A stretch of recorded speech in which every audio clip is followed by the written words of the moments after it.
Un saludo muy especial para todos ustedes televidentes, bienvenidos nuevamente a su programa Salud Jardín, tratando, como ya es habitual, temas relacionados con el cuidado de la salud. El día de hoy tenemos un tema muy especial, vamos a hablar de alergias respiratorias y bueno, además del tema del día, tenemos un espacio natural, ¿cierto? Un ambiente muy agradable. El doctor Mario también nos hablará de dónde estamos ubicados, ¿cierto? Para que ustedes se animen y visiten este sitio que realmente es muy bonito. Y bueno, doctor Mario, saludemos a nuestros televidentes y contémosles qué son las alergias respiratorias. Bueno, Alexander, ¿cómo estás? Un saludo para todos nuestros televidentes de Salud Jardín, todos los jardineños. Un saludo para Antena 4 por su espacio, gracias a Diego que siempre nos acompaña, a Atelier, que es la empresa encargada de promocionar el programa de Salud Jardín, de la cual haces parte. Hoy de nuevo nos encontramos en casa de Oscar Montoya. Nos abrió de nuevo su casa porque encontramos que había más de un sitio para grabar, así que quisimos hacer dos programas, uno en el kiosco de Guadua, que es su especialidad, ese es su trabajo, su arte, y otro acá en este hermoso lago con este sonido del agua que me parece que es lo más relajante que existe. Hoy vamos a hablar sobre alergias respiratorias, Alexander. Esa es la idea, darle a la gente a conocer más o menos qué son las alergias respiratorias. Claro que sí, bueno, dentro de las alergias respiratorias, pues la rinitis es como una de los padecimientos, enfermedades de este tipo más conocidas, y es muy común que uno conozca a un amigo, un vecino, bueno, hasta muchas personas pues como que han tenido relación o conocen de esta enfermedad. ¿Cuáles son los síntomas de la rinitis? ¿Cómo se trata? Y bueno, cuéntenos, doctor, ¿cuáles son las personas también más propensas a padecer este tipo de enfermedades? Claro que sí, Alexander. La rinitis hace parte del gran grupo de las alergias respiratorias, que son básicamente todas esas respuestas inadecuadas de mi organismo a cambios ambientales, claro, o a factores ambientales que para otras personas pueden ser normales, pero para la persona que sufre de la alergia respiratoria son nocivos y generan síntomas incómodos, básicamente en la vía respiratoria. La rinitis, digamos que es la que mayor número de personas afecta. Sí. La rinitis es la inflamación reactiva al ambiente de las fosas nasales y la mucosa nasal, que va a generar congestión, rinorrea, que es el moco transparente normalmente, abundante, incómodo, estornudo, prurito nasal y ocular o facial, que es piquiña. Prurito es el término médico de piquiña, que es el paciente que constantemente se está rascando la nariz, los ojos, tocándose la cara porque está un poco afectado en ese momento por la alergia respiratoria, que en este caso sería la rinitis. Básicamente son los síntomas, pero a veces se exageran estos síntomas y puede haber hinchazón de vías respiratorias, básicamente de fosas nasales, de labios, dificultad para el paso de aire a través de las fosas nasales, dolores de cabeza. Inclusive puede haber mareos secundarios a una alergia respiratoria muy intensa. Ya hay otros ejemplos de alergias respiratorias, entonces hay conjuntivitis alérgica, ¿sí? Aunque los ojos no harían parte del sistema respiratorio, sí están vinculados directamente con nuestras fosas nasales. De hecho, los lagrimales van a tener una forma de un desagüe, por decirlo de alguna manera, a la parte posterior de la nariz y la boca, que es la nasofaringe. La sinusitis alérgica, que es el compromiso de los senos paranasales que tenemos, que son los huecos dentro del cráneo, los senos frontales, maxilares y etmoidales, que se van a afectar inclusive ni siquiera porque sea directamente una sinusitis alérgica, sino porque sea secundaria una rinitis. Se congestionan las fosas nasales, se congestiona la nasofaringe y la posibilidad de que esos senos paranasales tengan un adecuado flujo, un drenaje adecuado, se dificulta y viene el caso de la sinusitis. Ya vienen otros casos, faringitis, laringitis, las bronquitis, el asma, hace parte de ese gran grupo de alergias respiratorias. Bueno, vemos que es un gran número de enfermedades o de padecimientos asociados a este tipo de enfermedades, bueno, de infecciones, ¿cierto? Pero algo muy importante, doctor, es cuáles son las personas más propensas a padecer este tipo de enfermedades. En realidad es algo que... ¿O no discrimina? Que no discrimina, sí, realmente cada vez vemos más casos, sí. Alexander. Se cree que tiene que ver mucho con la contaminación ambiental, con las condiciones de vida actual donde nos exponemos a unos químicos, a fertilizantes, a agroquímicos que pueden generar cambios, la presencia del alto consumo de tabaco, cigarrillos, ¿sí? En las generaciones ha ido deteriorando nuestro sistema y ha llevado a que aparezcan estas alergias respiratorias. No hay un grupo poblacional que sea más afectado, pero sí sabemos que son más severas en la infancia.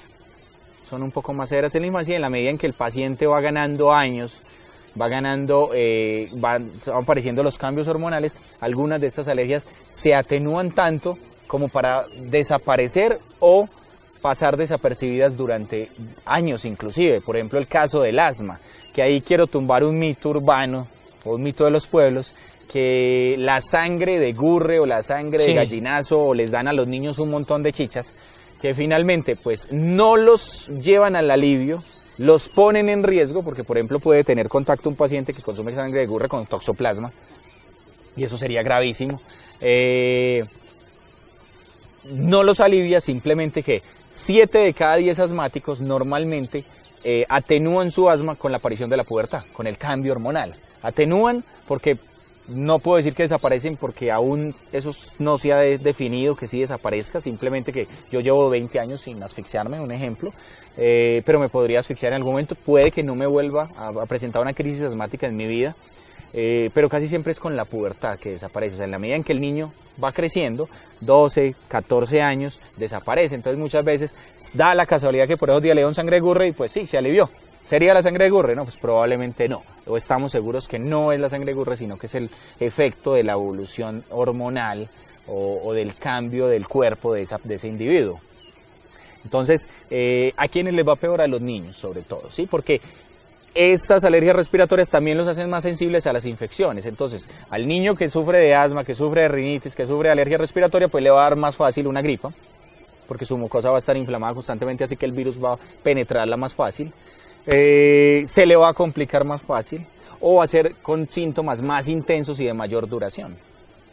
Claro, bueno, escuchando lo que dice el doctor, pues por la salud tanto de los pacientes como la de la fauna silvestre, los armadillos que llamamos gurres, pues recomendamos no proseguir pues como con estos mitos y acudir realmente a donde el especialista, donde el médico. Importante decir que el armadillo es un animal protegido. Sí, te cogen dándole sangre gurre al niño no le hacen nada, pero al papá va a tener una multa. Sí, bueno, ahí la invitación para que no sigamos afectando también la fauna silvestre por ese tipo de mitos o de prácticas que realmente se ha demostrado científicamente que no ofrecen ninguna solución a ese tipo de padecimientos. Bueno, de la rinitis uno escucha o es muy común ver que las personas reaccionan frente al polvo, ¿cierto? Y cómo prevenir entonces o cómo tratar a una persona que, digámoslo, está expuesta en la vida diaria al polvo o en su casa, cómo se puede aminorar pues como los efectos del polvo o esos agentes pues como externos para una persona que es sensible. Alexander, cada alérgico es diferente y cada alérgico se comporta diferente y es alérgico a diferentes cosas. Hay alérgicos al polen, entonces las flores, claro. Hay alérgicos al polvo. Hay personas que simplemente reaccionan al frío, a los cambios de temperatura, reaccionan a los ácaros, ¿sí? Entonces hay diferentes sustancias. ¿Qué se le dice a los padres y a las personas que sufren de esto? Pues que lo primero que hay que mejorar es el ambiente común, el ambiente diario, el hogar. Entonces el niño rinítico debe tener una habitación prácticamente vacía, donde no haya tantos elementos que puedan recoger polvo. Que aquí están los juguetes, que aquí están los frascos, que aquí está no sé qué, no. Básicamente uno le dice la cama y la ropa y ya. Eso es lo que uno quisiera, los juguetes claro. En otro lugar. Que tenga una buena ventilación, una gran ventana por la cual permita el flujo de aire y no haya acumulación de polvo y de otras cosas. Que por ahí entra el polvo, sí, probablemente, pero va a permitir el cambio de aire, no se va a concentrar ese aire, esa humedad que a veces uno encuentra en algunos lugares, en algunas casas, esa concentración de que uno dice, aquí huele a viejo, ¿cierto? Entonces es favorecer eso, y eso lo permite la circulación de aire. Evitar el uso de tapetes o alfombras, evitar el uso de cortinas, y si se usan que sean cortinas hipoalergénicas hechas para esas personas alérgicas, existen los materiales, evitar los cojines, los peluches, las almohadas deben estar forraditas y cambiarse constantemente o realizar el lavado pues que hacen en las casas, idealmente es cambiarla 2 o 3 veces al año. El colchón debe ir con doble forro o bien forradito para evitar la producción de ácaros. Se debe evitar barrer o sacudir mientras el paciente está, es más, no lo debe hacer el paciente. A veces ponen al niño a que ayude barriendo y el niño rinítico, y el niño ¿por qué no se alivia? Vamos a ver qué hace en la casa y resulta que es el que barre. Preferir la aspirada, a veces es difícil conseguir una aspiradora y para los hogares es muy costoso esto. Entonces, ¿qué le dice uno a los papás? Bueno, que el niño no esté en la casa cuando vas a barrer o a sacudir y que pase siquiera 1 hora antes de que el niño regrese al hogar, para que ya haya caído esa nube de polvo que levantamos, ¿sí? Si hay mascotas, no hay problema, pero que las mascotas no entren al cuarto del paciente, que no estén en la cama del paciente. Sí, educar las mascotas para que estén en los espacios donde deben estar las mascotas, los espacios comunes. Queremos mucho las mascotas, pero si tengo un rinítico no le voy a poner a dormir con la mascota o que la mascota esté en el sofá, simplemente que comparta.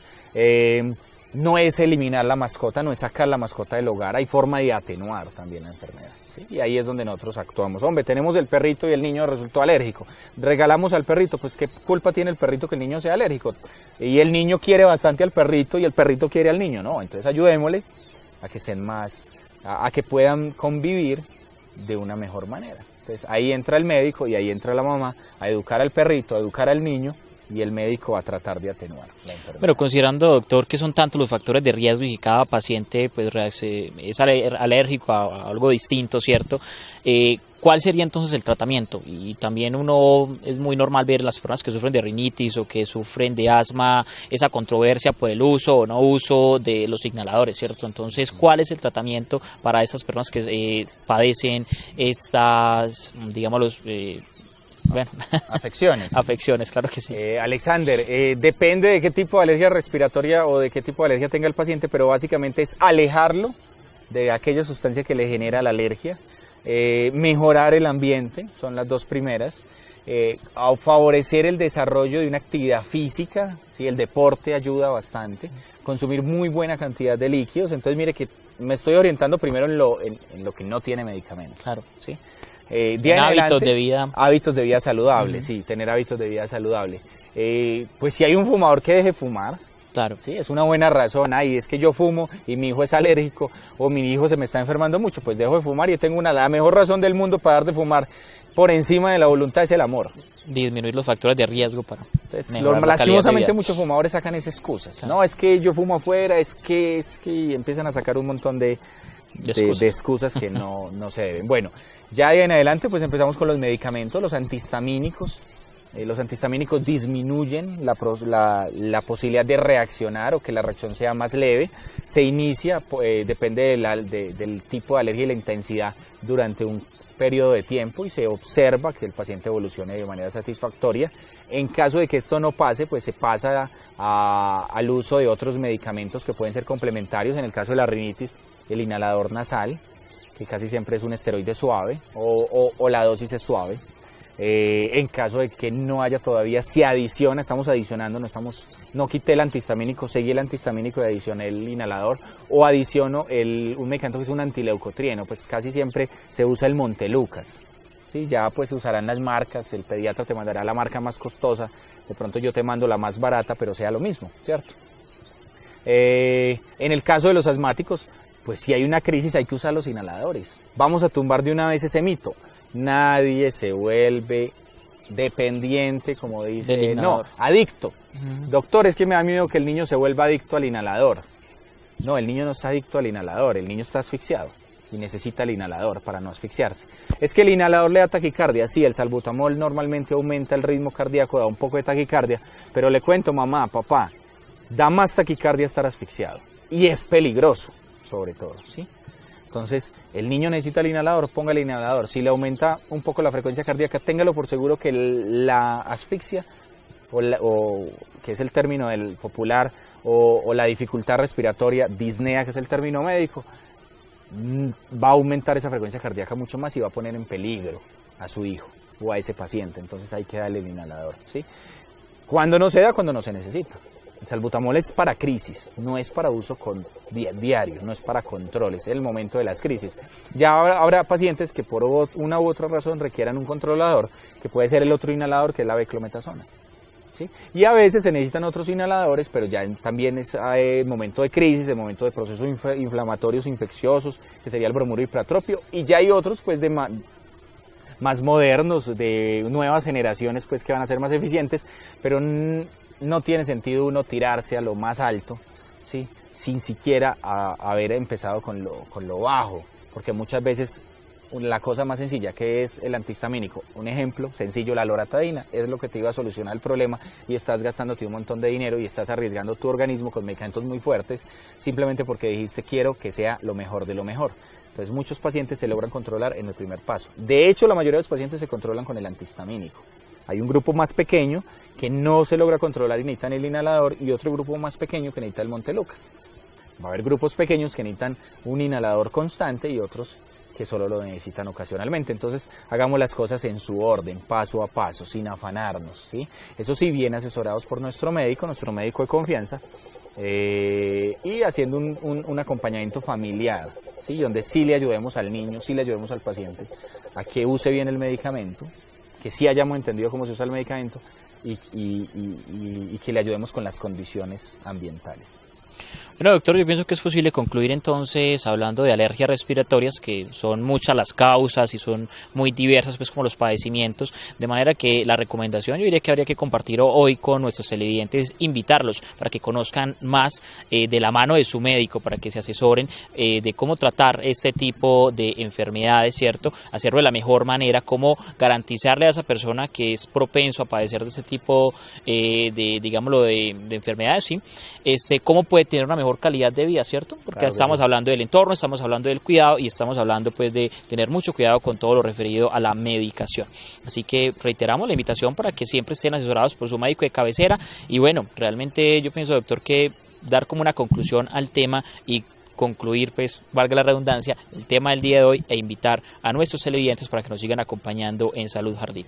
Sí, Alexander, también hay que tener claro que hay momentos para ir al servicio de urgencia, ¿sí? Una rinitis no es una urgencia, eso lo tenemos que tener claro para que no vayan a pelear con los compañeros del hospital. Yo ya no soy médico del hospital, pero me siento mal cuando me dicen es que este médico no me atendió. A veces el paciente tendrá razón por alguna cosa que le pasó al médico, pero la mayoría de las veces es de verdad no era una urgencia. Si tengo una crisis asmática, entonces hay que identificar, hay unas crisis que son leves, que uno les enseña a los papás a manejarla en casa, papás que son muy juiciosos y ya saben, no, es una crisis leve, la empiezan a manejar. Cuando no hay mejoría o la crisis es más intensa, pues empiece a manejar, pero arranque por urgencias, ¿sí? No dejemos de lado el servicio de urgencias, que tenemos excelentes médicos allá en nuestro hospital Gabriel Peláez Montoya y pues a la orden el servicio médico mío en Salud Jardín también, ¿cierto? Por supuesto. Para concluir, básicamente hay que mejorar las condiciones ambientales y vamos a tener personas menos comprometidas por su alergia. Esa es la principal conclusión. Si mejoro las condiciones ambientales voy a mejorar un 80% la calidad de vida de ese paciente. Entonces, y una invitación a los que fuman, que vamos disminuyéndole a ese vicio, que no solo es un bien para ustedes, sino para todos los que están a su alrededor. Muchas gracias por acompañarnos de nuevo en nuestro programa Salud Jardín. De nuevo les habla Mario Gaviria, estamos con Alexander, que nos ha acompañado en todos nuestros programas de una excelente manera. Muchas gracias, Alexander, gracias a Antena 4, a Diego y a todos los que laboran en el canal comunitario. Bueno, televidentes, la invitación para que nos acompañen en redes sociales para que puedan ver nuevamente este programa y bueno, esperamos que nos sigan acompañando en próximos programas de Salud Jardín. Síganos en redes sociales, pueden interactuar también por medio del chat y de esa manera pues hacer una consulta al doctor Mario Gaviria. Muchas gracias a Antena 4 por permitirnos llegar nuevamente hasta sus hogares y bueno, queda hecha la invitación para que nos sigan acompañando en Salud Jardín. Muchas gracias.